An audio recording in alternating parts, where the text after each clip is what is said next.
Good evening. MA Philosophy, block number 3, MP by 001, block number 3, unit number 3, Yoga. The main objectives of this unit is to give a description of yoga as a philosophy associated with the school of Sankhya as the practical method of achieving the understanding of the self.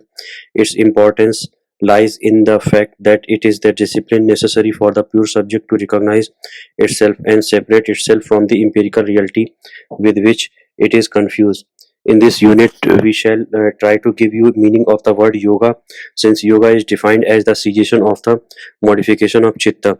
This unit also covers chitta and its vrittis. Again, yoga also advocates control over the body, the senses and the mind. This involves 8 stages, and the same is explained in the unit as the Ashtanga Yoga. Finally, it gives a brief study on the theism of the place of God in yoga. Thus, by the end of the unit, you should be able uh, to have sufficient understanding of yoga and its meaning, to know about the 5 kinds of modifications of the chitta, to interpret 8 stages of Ashtanga mark of yoga, to comprehend the place and nature of the God in yoga. Introduction. The word yoga literally means union, the spiritual union of the individual soul with the universal soul, and is used in this sense in the Vedanta. Bhagavad Gita defines yoga as the state than which there is nothing higher or worth resisting, worth realizing, and firmly rooted in which a person is free from all pains and miseries. But according to Patanjali, who is the traditional founder of the yoga system, yoga does not mean union but spiritual effort to attain perfection through the control of the body, senses, and the mind, and through right discrimination between Purush and Prakriti.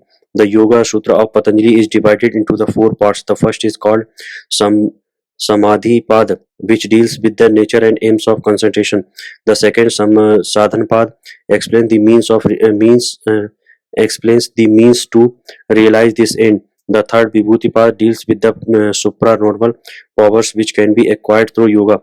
The fourth, Kaivalya Pad, describes the nature of liberation and the reality of the transcendental self. Yoga is the practical path of realization of the theoretical ideals of Sankhya philosophy. The Sankhya philosophy emphasizes the attainment of knowledge by means of study, concentration, and meditation. The yoga presents a practical path of the realization of the self. It tells us the way by following which the self can be realized.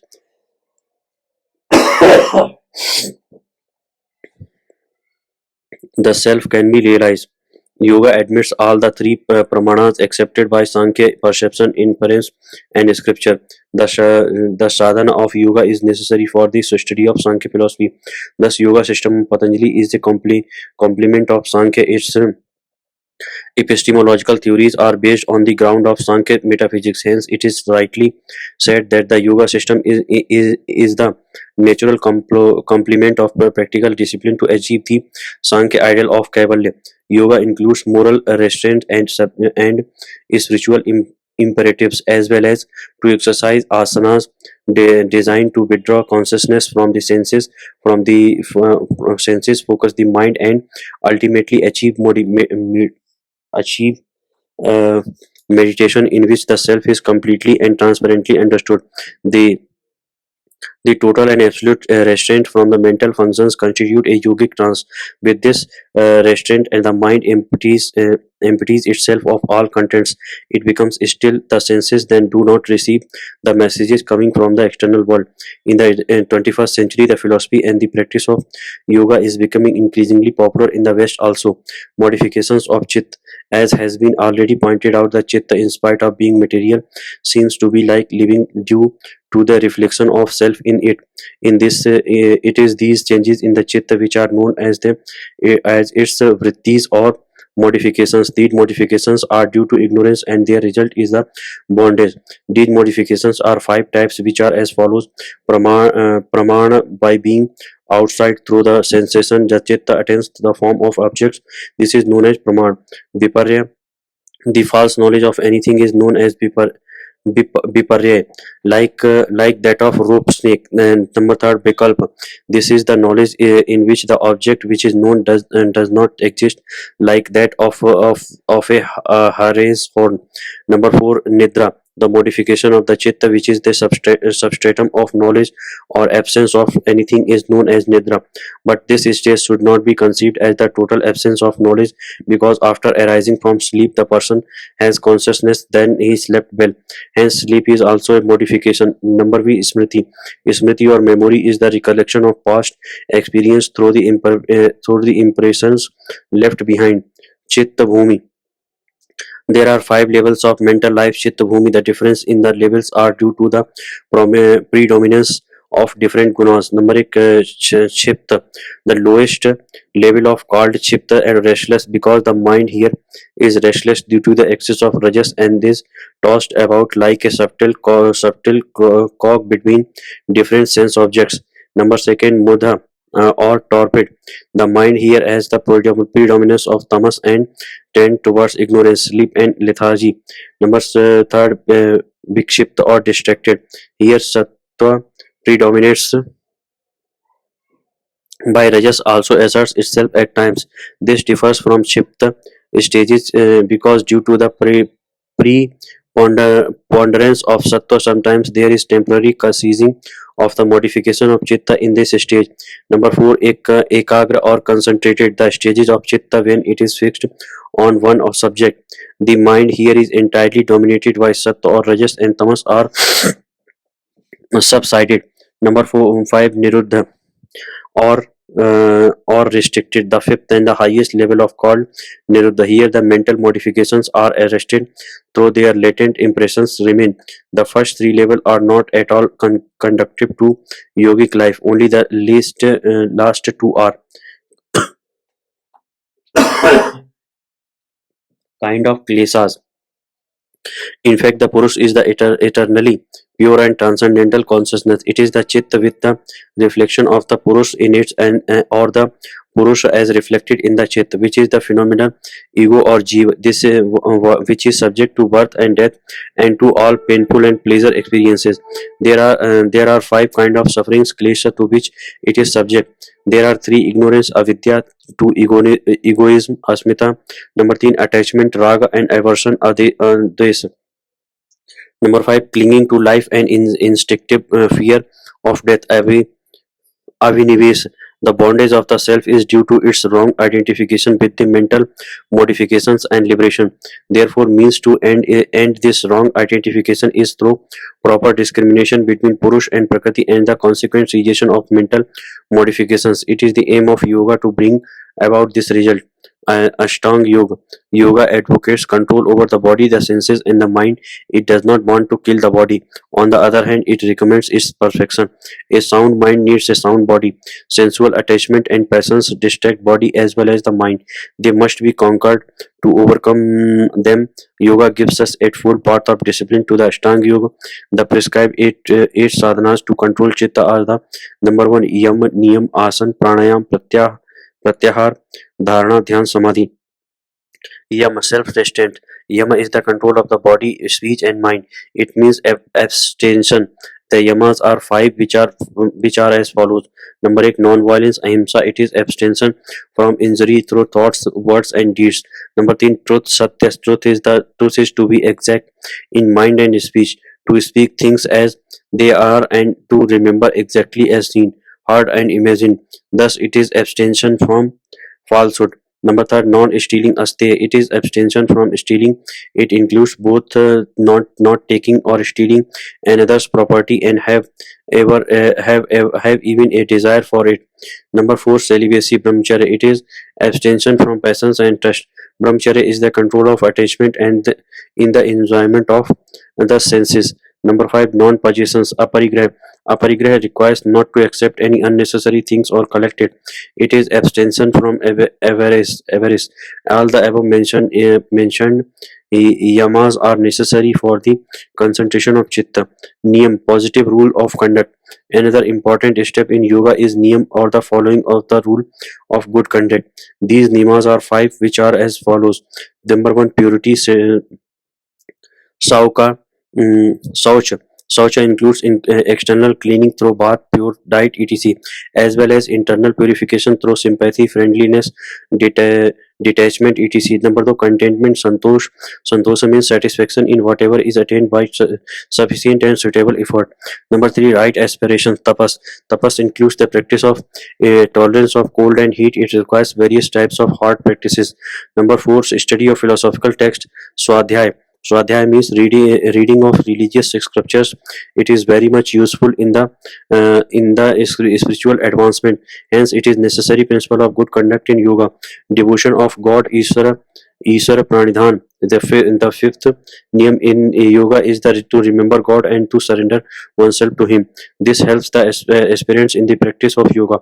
The yoga ethics lays stress on the harmonious relationship between the individual and the society. The positive and negative rules together constitute all that is necessary for a perfect moral life. They are known as 10 commandments of yoga. Through them, the moral foundation of yogic discipline is made. After the moral preparations comes the preliminary training of one's body frame. It consists of three steps: asana, pranayam, and pratyahar. Asana is third step in the advancement of yoga is asana or posture. It means steady and comfortable posture. Asana emphasizes the importance of correct and comfortable bodily posture before one begins meditation. Patanjali mentions that the posture must be firm, pleasant, and easy. The idea is that body must be disciplined to assume a posture which is helpful for concentration. This is the discipline of the body. Pranayam, it means control of breath and deal with regulation of inhalation, retention, and exhalation of breath. The regulating of breathing process helps considerably to bring the mind under control. The yogi who systematically practices pranayam is in a position to control the movements of the lungs and also of the heart. For the yogi, there is no involuntary organ in the body. The true yogi can even stop breathing and restart it at his will. It is highly conductive on the concentration of mind, but it must perform under expert guidance. Otherwise, it may have bad after effect. Bad after effect. Pratyahar. It is the control of senses and consists in withdrawing from senses from their objects. Our senses have a natural tendency to go to outward objects and they perceive their facts of Prakriti. They can be compared to a mirror which is facing the other way, reflecting everything except the image of the person that holds it. They must be checked and directed towards the internal goal. It in the process of introversion. The above five steps are called external aids to yogacharya. Bahirang sadhana, while the remaining three which follows are called internal aids Tarang sadhana. The last three steps are stages of mind control and therefore they constitute yoga proper. Dharana, it is fixing of the mind on the object of meditation. Hence the mind is steady by making all our thoughts flow in a single unbroken channel. Ordinarily, the mind is easily disturbed. It passes from the objects to objects in the matter of seconds. The mind is to be tied to a particular object in order that it may become steady and unmoving. Any object like the tip of the nose or the midpoint of the eyebrows or the image of the deity may be chosen for meditating upon in this stage. The mind must be steadfast like the unflickering flame of a lamp. Dhyana, it means meditation and consists in the undisturbed flow of thought around the object of meditation. It is steadfast contemplation without any break. When the process of thought is continuous, it is called dhyana. The meditation is always about something that something gets fixed in the mind through meditation. Dhyana culminates in samadhi. Samadhi, it is the final step in yoga. It means concentration. Here the mind is completely absorbed in the object of meditation. In dhyana, the act of meditation and object of meditation remains separate, but here they become one. It is the highest means to realize the concentration of mental modifications, which is the end. It is the ecstatic state in which the connection with the external world is broken and through which one has to pass before liberation. Here the spirit is lifted above the world process and is restored to its original stage. Samadhi is of two kinds: conscious or sampragyat, or supraconscious or asampragyat. In the former, consciousness of the object of meditation persists; in the latter, it is transcendented. The former is ekagrata, and the latter is niruddha. In the former, the mind remains concentrated on the object of meditation. The meditator and the object of meditation are fused together, yet the consciousness of the object is meditation persists. This state is said to be the four kind. So, Savitark, when the chitta is concentrated on a gross object of meditation like the tip of the nose on the midpoint of the eyebrows or the image of the deity. Savitarka, when the chit is concentrated on a subtler object of meditation like the tanmatras, the third sanand, sanand, when the chit is concentrated on the still subtler object of meditation which produce joy like the senses. Sasmita, when chitta is concentrated on the ego substance and with which the self is generally identified. Here we have conscious ecstasy where individuality persists. Uh, Asampragya Samadhi is the supra-consciousness concentration where the meditator and the object of meditation are completely fused together, and there is not even consciousness of the object of meditation. Here no new mental modifications arise. They are checked through the latent impressions may continue. If the fire is restricted to a particular fuel, it burns that fuel alone, but when the fuel has been completely burnt, the fire also lies down. Similarly, in the conscious concentration, the mind is fixed on the object of meditation alone, and modification arises only in respect of this object of meditation. But in supraconsciousness concentration, even this modification ceases. It is the highest form of yoga, which is divine madness, perfect mystic ecstasy, difficult to describe and more difficult to attain. Even those who attain it cannot retain it longer. Immediately or after a very short time, the body breaks and they obtain complete liberation. Asampragyat, asampragyat or nirbij, attributeless samadhi is the highest form of samadhi in which the distinction between the knower, knowledge, and the known disappears. In it, there are no clash or attribute. Hence, it is known as nirbij or attribute samadhi. This form is samadhi is also divided into two subtypes, which are one bhavapragya samadhi. Bhava Pratyay Samadhi. Samadhi is disturbed due to ignorance. Bhav means ignorance. Ignorance means seeing the self as non-self. In this form of Samadhi, only the samskaras of the person remains. Thus, the ignorance is not absolutely destroyed at this stage, due to which even after the attainment of this stage, the beings have to return to the world again. Number two, upaya pratyay. In this type of samadhi, the ignorance is absolute destroyed due to the arousal of pragya. In it, all the kleshas are annihilated and the chitta becomes established in the true knowledge. This is the samadhi of the yogis. It breeds the pleasure of the chitta, concentration, knowledge, etc.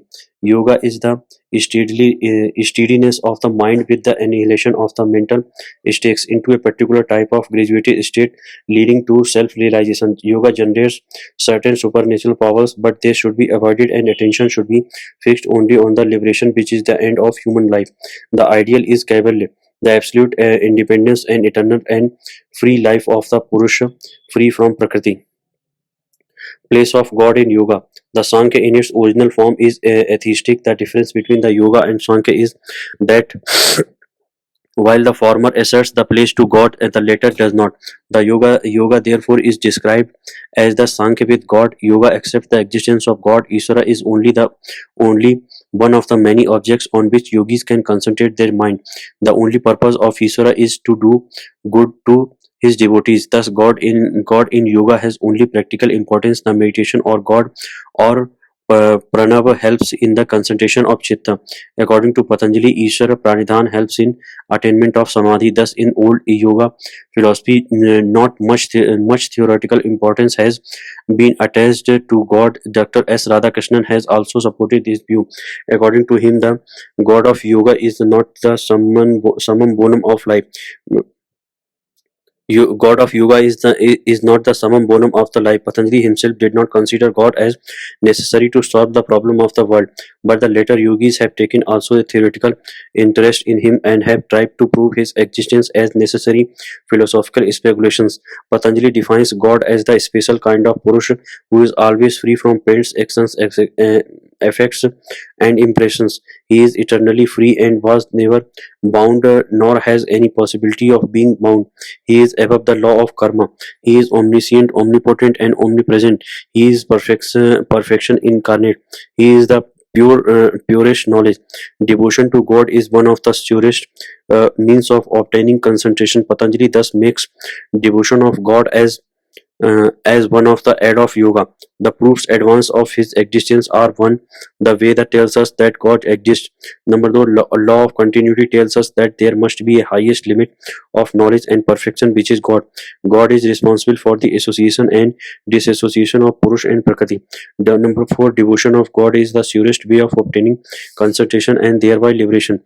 By disinterested devotion of yogi becomes eligible for the grace of God. Surrender to God is one of the important principles of yoga. This conception of God is certainly different from that of the Upanishads. In the Upanishads, God is the Sagun Brahman. In the Upanishad, God is the Sagun Brahman, which is the very societal of the entire universe. But in Sankhya Yoga, God is the only particular self, Purusha Vishesh. God of Yoga is not the creator, preserver, and destroyer of this world. He is only a special Purush. He does not reward or punish the souls. Innumerable Purushas and Prakritis, all eternal and absolute, are there to limit him.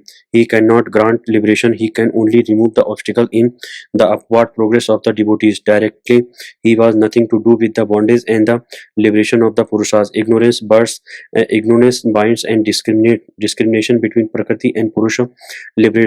The end of life is not the union of God, but only the separation of Purusha from Prakriti. Devotion to God is the only step to this ultimate liberation. Though according to Patanjali, Ishwar Pranidhan is a means to attain Samadhi, the later yoga philosophers considers is the best means because God is not only an object of concentration but also he removes the impediments from the path of aspirations and make the path of yoga easy. By meditating on God with one pointed mind, the intellect is purified and all the impediments are destroyed. The aspirant realizes his self through Ishwar Pranidhan. Eight siddhis. According to yoga philosophy, the yogis attain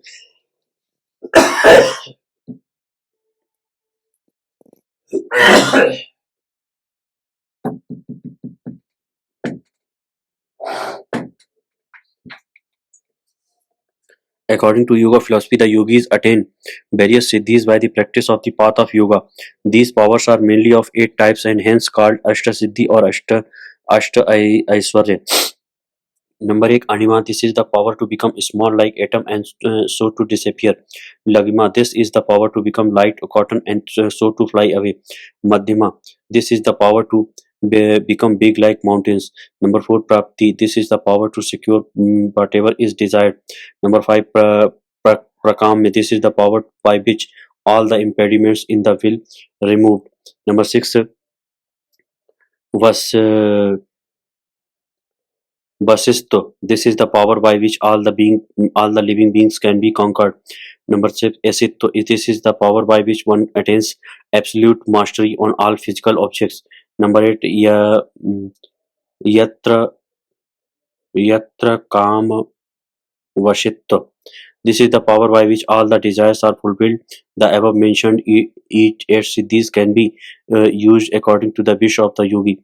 But in the yoga philosophy, the pursuance of the Pursuance of the path of the yoga for the attainment of these powers has been vehemently decried because the results in the misleading and aspirants from the path of yoga. The ultimate end of the yoga is not the attainment of these powers but the realization of moksha. Thus yoga is the combination of practical physical development and discipline with a mystical objective which is its ultimate purpose. This coordination of a system of thought with a program of daily life exercise is based on physiological psychology as well as religious philosophy. Let us sum up. In this unit, one attempt is to provide a clear idea of Patanjali's yoga system which enables one to attain Kaivalya, since it is the cessation of the modification of Chitta vrittis are dealt in detail. The kind of kleshas to which Purusha is subjected to are also given. The 8 limbs of yoga or Ashtanga yoga which leads to self-realization is discussed. As this system is attaining more and more importance days, these days, each step of yoga is given with detailed explanation. In the concluding part of this unit, the theism of yoga and the nature and place of the god is also discussed. Thank you.